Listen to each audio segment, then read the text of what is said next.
Namaste viewers, welcome to Gnanadegula channel.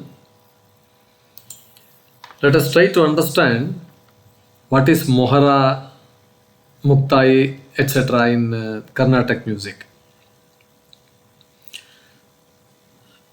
But before we go to the details, I request you to please like, share it and subscribe to my channel. Now, in the Carnatic percussion, that is Mridangam solo, the solo played by Mridangist, Mohrā-Korvai followed by Muktayi. There are a lot of things, A percussionist, typically a Mridangam artist, he will show his skills. He showcases immense rhythmic mastery, creativity. Let us try to find out a few of this, the meanings of all those things. The first one we'll go through what is Mohara. A Mohrā is a preliminary rhythmic composition. Often it is played before the main Korvai or Muktayi. It contains patterns, repeated patterns of what we call syllables, jathis. The jathis the patterns are arranged in such a way that they are aesthetically pleasing to the listeners. They please the listeners. The arrangements are very pleasing. Usually, the set of this multiple speeds and different gatis, they are set in these kinds of things. The divisions are like, Tisra, that is 3, Chatusra 4, Khanda 5, Misra 7, and Sankeerna 9. All permutation combinations, and then it's highly, arithmetical. Mathematically, it should be accurate. Otherwise, you don't end up at the right place. So this builds up momentum and anticipation also. What is he going to do now? How he is going to maneuver all this, Tala, time, all those things. So it's some kind of a solo Vadhya play, percussion solo we can call. Percussionist, Mridangist. The percussionist, he performs improvisations in solo.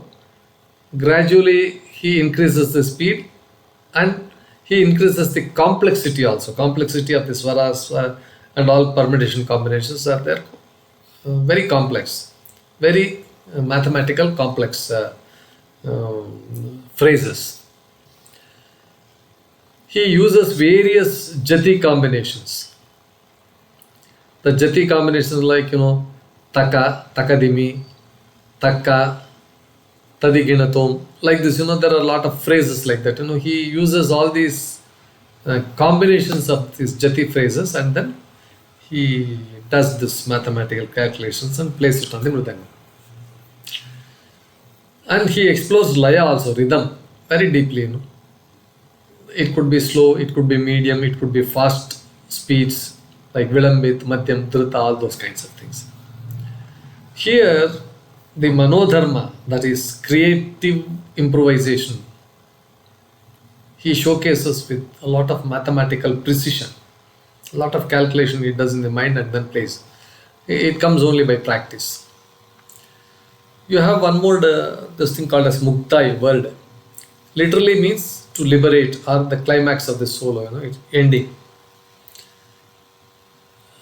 We call a Korvai or rhythmic pattern of 3 repetitions, ending exactly on the summum first beat or at exactly some place. It's not, it need not be at the summum. It could be often at a different place also, but it should come and then end there, so that the singer also will start from that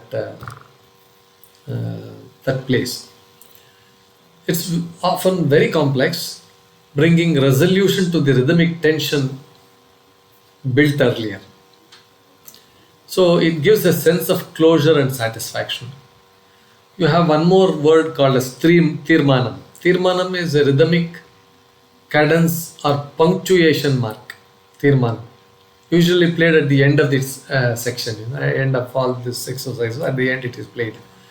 It can be short or long also, but mathematically structured to land on samam, an exact place. It is structured in such a way that it comes and then ends at that place where this next one starts, like that.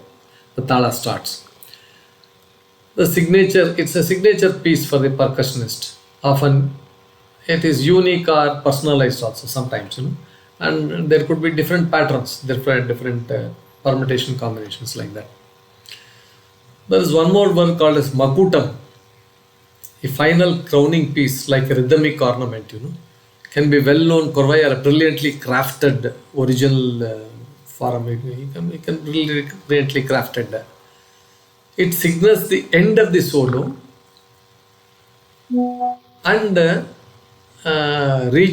readiness to rejoin the main composition. See, he plays solo, and at the end, all the three, the percussion, the singer, as well as the violinist or the accompanying artist, they all join there. They all start the main composition. It combines Theermanam and Korvai into a majestic conclusion. Here, space and time are very important. These rhythmic sections play with time, compressing, stretching, cycling rhythms, all those kinds of things are there. A skilled percussionist is like a sculptor of time, shaping sound within that cycle of that tala, within that 8 beat, 16 beat, 14 beat, 7 beat, all kinds of beats, Now, the entire solo demonstrates the interplay between tala, that is kala, and structure tala. Time and structure, you can call it as kala and tala and kala. So the final samam represents the reunion of rhythm with melody, individual with ensemble, and form with formless creativity, you can say. So to summarize, the Mohrā, Muktāyi, Theermanam, Makutam, all this, the structure is a rhythmic journey from elaboration to they culminate in one point. It is a showcase of some kind of technical precision, highly technical precision, mathematical creativity, and artistic expression. That gives rise to, or that celebrates the transcendent unity of rhythm and time, we can say. Unity of rhythm and time, this is. So viewers, with this explanation on this Tala, Muktayi, Solo, Vadhya, Mohara, etc., we conclude this episode. I hope this was quite interesting. Please go through the video completely and then post your comments in the comment box. Thank you, viewers.